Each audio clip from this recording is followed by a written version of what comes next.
I'm so disappointed that Republicans have chosen to break the committee rules and the Senate rules in order to force the bill through the committee. The Secure and Protect Act was relisted on the committee's agenda last week for the first time. If there had been a quorum to conduct business, this is technical now, but it's important, it would have been subject to being held over.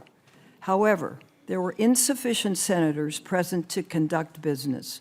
For 5 minutes, there were 8 senators present, 7 Republicans and 1 Democrat, and that was after we waited for over 30 minutes.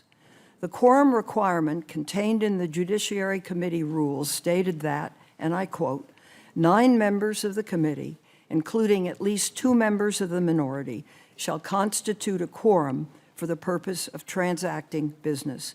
The text of this rule is clear. The committee cannot move forward, even for the purpose of holding over a matter until the next business meeting, unless at least 9 members are present, with 2 of the 9 representing the minority. This was not the case last week. There were not enough senators present to reach the committee's quorum requirement and transact business. And the executive summary from last week's meeting clearly stated no action was taken. That's the official statement from last week's meeting. As a result, today is the first time that the committee may take any action on Chairman Graham's bill. The committee rules also state, and I quote, "At the request of any member or by action of the chairman, a bill, matter, or nomination on the agenda of the committee may be held over until the next meeting of the committee or for 1 week, whichever occurs later." That's Judiciary Committee Rules 1.3. Democratic members requested that we hold Chairman Graham's bill over until the August recess as required, until after it, as required by our rules. I urged the chairman to honor that request. It was not. And Republicans today are pushing forward with consideration and votes on S 1494. The committee will be breaking and violating its own rules. Why even have rules if they can be broken whenever it's expedient to do so, or whenever it suits the will of the majority or the chairman? Members on either side of the aisle often complained about Senator Reid's decision to go nuclear and change the rules of the Senate on judicial nominations. However, make no mistake, if Republicans go forward with breaking the rules today, this will be a new precedent that will denigrate this committee and the institution of the Senate. I strongly object to proceeding with committee business today. This will be the first time that our committee, and I've been on it for 26 years, will blatantly disregard quorum and holdover rules. It should also be noted, by moving forward today, the majority will be breaking the rules of the Senate.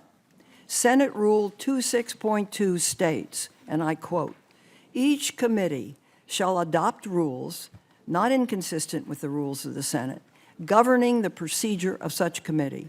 Any amendment to the rules of a committee shall not take effect until the amendment is published in the congressional record," end quote.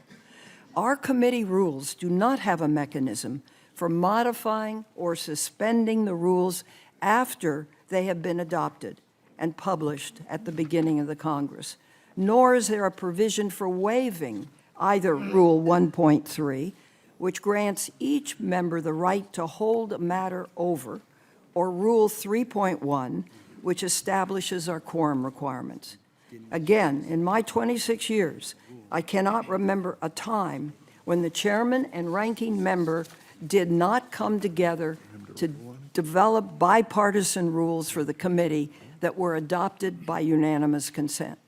Chairman Grassley and I did that last Congress, and Chairman Graham and I did this Congress. We are proceeding in this matter to force a vote on a partisan immigration bill, even though the chairman did not reach out to try to find a compromise or a solution.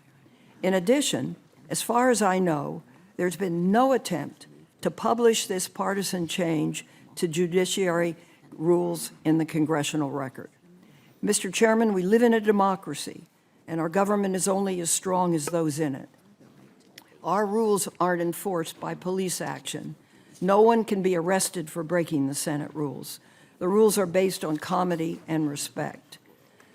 We're not the House. This is not a body intended to run on power alone, and majority will. However, today, if Republicans move forward in this manner, we will take one more step toward fundamentally altering the Senate and turning this body into a second House of Representatives. If the rules are disregarded, I strongly believe we diminish this institution and this committee. This is not the Senate I joined in 1993. It's not the Senate the framers envisioned in 1787.